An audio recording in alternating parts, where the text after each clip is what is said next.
오늘 함께 보실 말씀은 사사기 5장 1절에서 18절 말씀입니다. 말씀은 제가 읽겠습니다.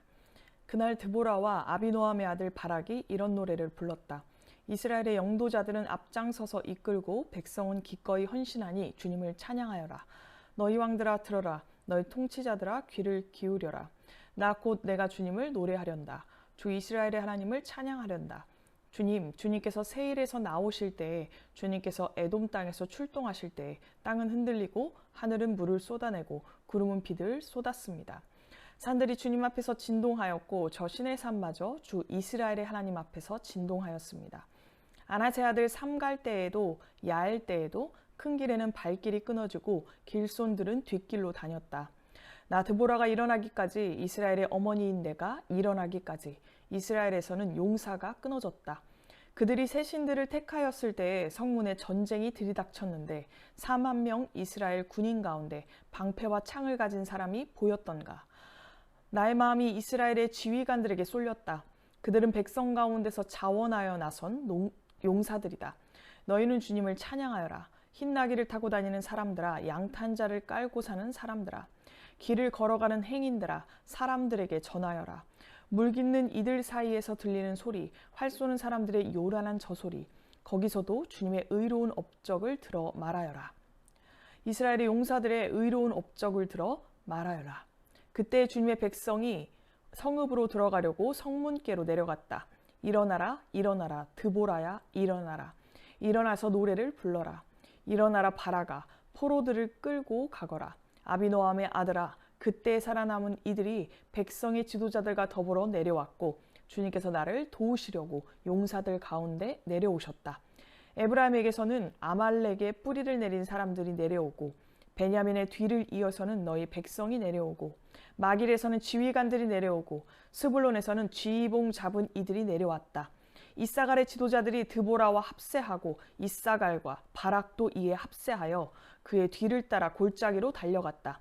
그러나 르우벤 지파 가운데서는 마음에 큰 반성이 있었다. 어찌하여 내가 양의 우리에 앉아 양떼를 부르는 피리 소리나 듣고 있는가. 르우벤 지파에서는 마음에 큰 반성을 하였다. 어찌하여 길르앗은 요단강 건너에 자리 잡고 있고 어찌하여 단은 배 안에 머물러 있는가. 어찌하여 아셀은 바닷가에 앉아 있는가. 또 그 부둣가에서 편히 쉬고 있는가. 스불론은 죽음을 무릅쓰고 생명을 아끼지 않고 싸운 백성이요, 납달리도 들판 언덕 위에서 그렇게 싸운 백성이다. 오늘 본문 드보라의 시는 출애굽기 15장의 모세의 노래와 함께 성경에 기록된 가장 오래된 시 중에 하나입니다. 시스라에게 승리를 거둔 직후에 만들어진 노래입니다. 2절에서 3절입니다. 이스라엘의 영도자들은 앞장서서 이끌고 백성은 기꺼이 헌신하니 주님을 찬양하여라. 너희 왕들아 들어라. 너희 통치자들아 귀를 기울여라. 드보라는 시를 통해서 전쟁의 승리는 이스라엘 군사의 헌신이라기보다는 여호와께서 앞장서서 싸웠기 때문이라고 고백합니다. 4절입니다. 주님께서 세일에서 나오실 때에. 이어서 이스라엘의 승리는 하나님께서 도우러 오셨기 때문이다 라고도 말합니다. 여호와께서 세일산에서 나오셨다라는 표현은 이스라엘이 요단강을 건너서 가나안 땅에 정착할 때까지 그분이 백성들 중에 거하시며 함께 하셨다는 것을 회상하는 것입니다. 그렇습니다. 하나님께서는 당신 백성을 아이 돌보는 부모와 같이 함께 하셨습니다. 4절에서 5절입니다. 주님께서 에돔 땅에서 출동하실 때 땅은 흔들리고 하늘은 물을 쏟아내고 구름은 비를 쏟았습니다. 산들이 주님 앞에서 진동하였고 저 시내 산마저 주 이스라엘의 하나님 앞에서 진동하였습니다. 고대에는 자연 현상이나 자연을 신들로 숭배했습니다. 그러나 하나님께서는 이런 자연을 창조하신 분이시고 주관하시는 분이십니다. 9절입니다. 나의 마음이 이스라엘의 지휘관들에게 쏠렸다. 그들은 백성 가운데서 자원하여 나온 용사들이다. 너희는 주님을 찬양하여라. 드보라는 하나된 지휘관들의 업적을 칭찬합니다. 그리고 이어서 이 일을 이루신 분이 하나님이심을 기억하고 찬양하라고 또다시 권면합니다. 그들의 연합은 보이지 않는 곳에서 역사하신 하나님의 사역입니다. 드보라는 하나님의 사람이 세상에서 승리하는 방법을 정확히 알고 있었습니다. 사람들은 시스라의 철병거를 보고 두려움에 사로잡힐지도 모릅니다. 바락은 이 때문에 겁을 먹고 다볼산에서 내려올 염두도 못 냈었습니다. 세상의 무기에 비하면 우리가 가진 무기는 작고 보잘것 없습니다. 그러나 영적 세계의 승패는 무기의 크기에 있는 것이 아닙니다. 여호와께 있습니다. 드보라는 그 사실을 바로 알았습니다. 그녀는 어지러운 세상 속에서 주님을 발견했던 사사였습니다. 하나님의 때와 하나님의 일하시는 방법을 깨닫고 두려움 앞에서도 전진하였습니다.